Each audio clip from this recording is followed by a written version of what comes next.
लो बच्चों, let's see the question. If the maximum value of accelerating potential provided by a radio frequency oscillator with 10 kilovolt, तो कितना 10 kilovolt का एक oscillating potential difference लग रहा है. Calculate the number of revolution made by an alpha particle in a cyclotron achieve to achieve 1/10 of the speed of light. वो बोला कितने रिवॉल्यूशन करे कि उसकी स्पीड लाइट की स्पीड से कितना होता है 1/10. मास of proton 1.67 10 to the minus 27 kg and charge on proton is 1.6 10 to the minus 19 coulomb. Key concept of this question.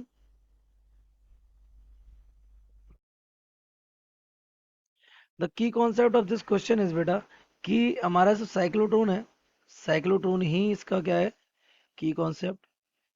Cyclotron की वर्किंग देख लीजिए. साइक्लोट्रॉन में बेटा दो डी होती हैं, एक ये होती है और एक डी ये होती है. और इन डी पर क्या लगा होता है पोटेंशियल डिफरेंस, वो भी कैसा हैवी. ठीक है.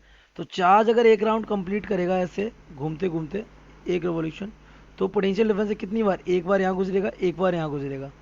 तो इलेक्ट्रॉन सॉरी अल्फा पार्टिकल है ना will gain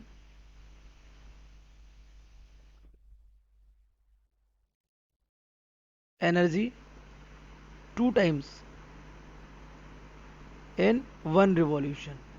एक रिवॉल्यूशन में कितनी बार एनर्जी लेता है 2 टाइम. तो अगर 2 बार एनर्जी लेता तो एनर्जी लेता कितना है. And potential difference provide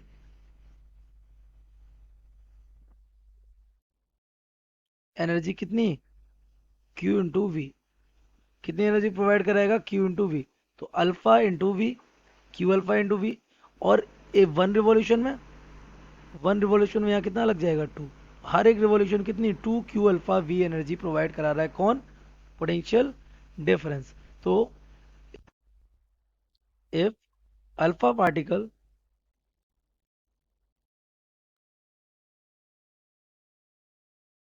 makes n revolutions to get velocity कितना 1/10 ऑफ c, तो पता है एनर्जी गेन कितनी हो जाएगी, एनर्जी गेन. तो वन रिवॉल्यूशन में कितनी थी 2 क्यू अल्फा वी. तो एन रिवॉल्यूशन में हो जाएगी energy is equal to N into 2 Q alpha of V. ये एनर्जी हमारी क्या हो गई, वो गेन कर रहा है. अच्छा ये एनर्जी उसको क्या प्रोवाइड करा रही है, this energy provide kinetic energy to alpha particle. तो हमारा ई क्या हो जाएगा, ई इज इक्वल हो जाएगा half mass of alpha and velocity of alpha का स्क्वायर. और ये आपको पता है कितना हो जाएगा, वेलोसिटी ऑफ अल्फा आपको गिवन है कितना c upon 10, that means 3 into 10 to the power 8 upon 10.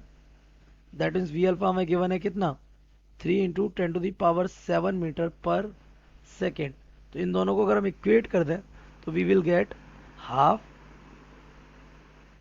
M alpha V alpha square is equal to N times of 2 Q alpha potential difference. आपको चाहिए क्या, एन चाहिए है ना. तो यहाँ से एन क्या आ जाएगा, N will be equal to the M alpha V alpha square divided by 2 to the 4 Q alpha into V. Values put कर दीजिए. मास ऑफ अल्फा कितना हो जाएगा 4 times of mass of proton, क्योंकि प्रोटॉन का मास आपको given है.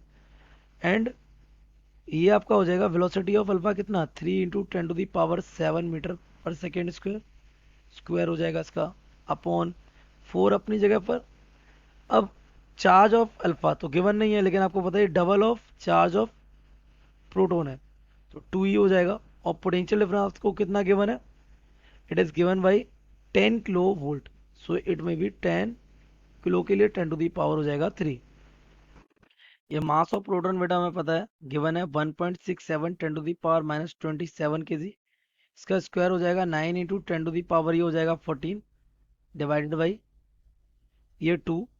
Electron का चार्ज हो जाएगा 1.6 इंटू 10 पावर माइनस 90 कूलम और ये हो जाएगा 10 टू दी पावर 4. अगर हम इसको बेटा पूरा सॉल्व करेंगे तो this number of turns will be as 470 revolution something है ना. और आपसे यही पूछा था कि आपका अल्फा पार्टिकल कितने रिवॉल्यूशन करके लाइट की स्पीड का 1/10 हो जाएगा। I hope you have understood it well. Best of luck.